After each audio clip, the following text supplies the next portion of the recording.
So in the overview of the whole Bible video, we covered what I mentioned was the four-part cycle found throughout the entire Old Testament: sin, servitude, supplication, and salvation. The cycle first appears in the book of Judges, and so we're going to go look through that book in this video. We're not going to read through the entire book, but I'm going to kind of summarize the entire book. And if you were going to read through the entire book, here are some helpful tidbits for you reading through the whole book. Number one, and this is helpful for the entire Old Testament if you read through it, it is helpful to have a good Bible map. Number two, also it is helpful to know, and this is good especially for the prophetic sections of the Bible, but also in the book of Judges too, is that a lot of nations are often referred to not as just their nation name, but they're sometimes referred to as their capital city name and sometimes referred to as their ruler name. And so it's totally okay if you see a name that you don't know what it means to just Google search that entry and figure out what in the world this person's talking about or what place we're in.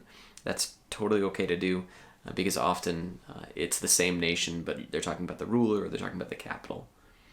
Also, it's helpful to know what the time period of the book of Judges is. The book of Judges time period is approximately 1200-ish to about 1000-ish when King David reigns, but King Saul's before that. And so we actually have to fit the book of Judges into a fairly small time period, especially if you take the later date of the Exodus, of the 1250 date there. And so how does that work? If you get all these judges who rule for long periods of time, how do you get them all to fit into such a small period of time? And well, it's actually not that complicated. The book of Judges is sort of a chaotic time for the people of Israel. They are definitely 12 tribes that are not super well interconnected in the Promised Land, and so you can have one judge pop up over in this part of the nation while he's still ruling. There's a problem and a judge pops up over in this part of the nation. A third one might appear here, and maybe he finishes while he's still going, and this one has started ruling now. They're going overlapping each other at multiple times, such as that. And so here's what we'll focus on today, is that cycle of sin, servitude, supplication, and salvation.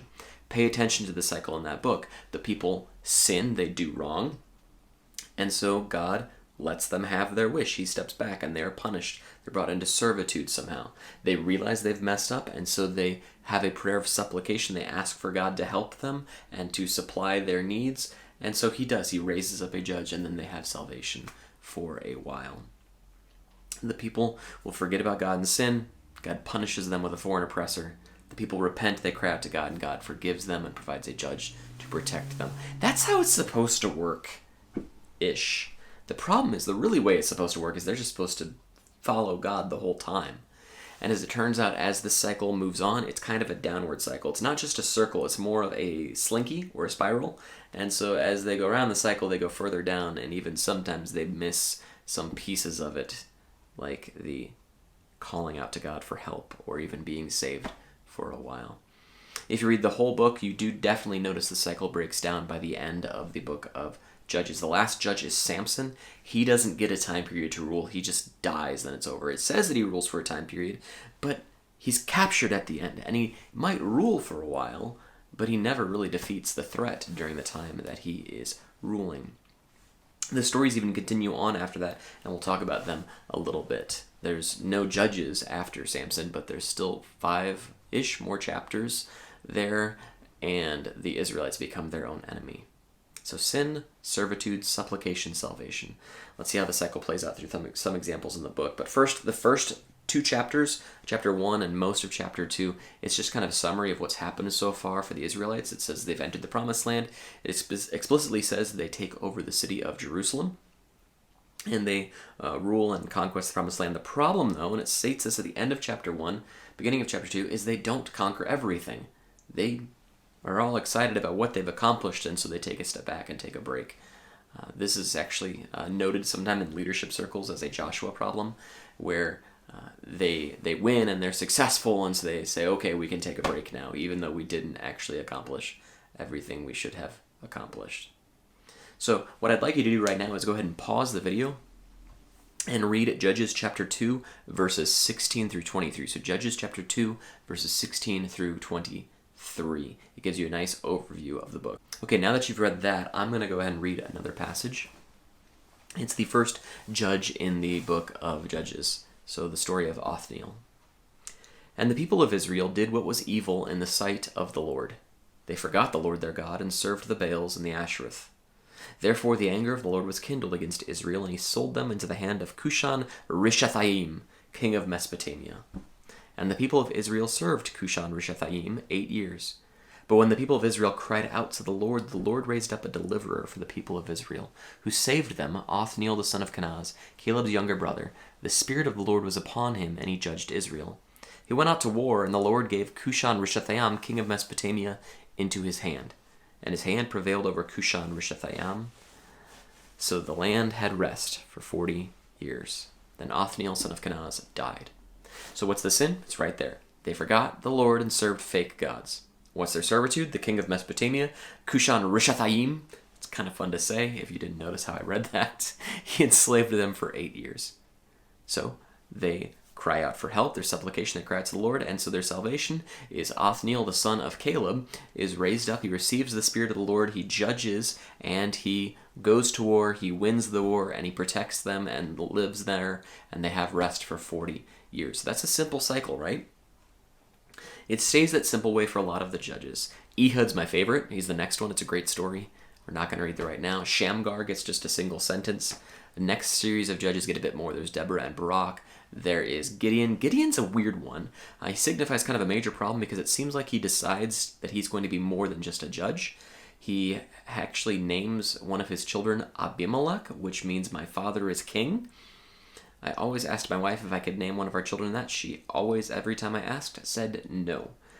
Kind of makes sense, though. We could just call him Abe, but no Abimelech for my family line, because it is kind of an arrogant thing. And so that actually ends up causing a civil war, because Abimelech acts like a king himself, because he's the son of someone who thought that he was king. Jephthah is the next one. He makes a really bad vow. And then we have a string of judges who only really get their own sentence or so.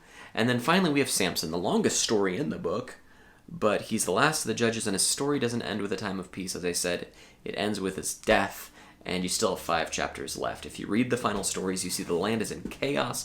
The Israelites become their own enemies, so there's no sense in raising up a judge to defeat their enemies, because then they'd be defeating themselves. And actually they do defeat themselves and almost entirely wipe out an entire tribe.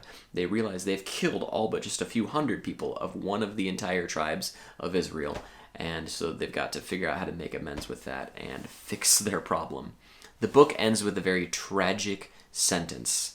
And the sentence is given a couple times elsewhere, but just the last sentence in the book is, "In those days there was no king in Israel. Everyone did what was right in his own eyes." That's Judges 21:25. Now you've already learned enough about Israel's story. Does having a king fix their problem? It says Israel had no king. Everyone did what was right in their own eyes. But would having a king even fix their problem? I think you know the answer is no. Having another book won't fix your problem, maybe. Having enough sleep may not fix your problem. Having the right amount of money in your bank account won't fix your problem. No, granted, all those things help. Maybe you do need another tool that will help out your life. Maybe you do need more sleep, maybe more rest. But if the problem's in your heart, stop blaming something else. Those other things help. They're not the only thing you need, though. Humans left to their own devices, as we've learned time and time throughout the Bible so far, humans left to their own devices, they can't save themselves. We require a king, but we require a king that can enter our hearts, not just inspire us to go to war.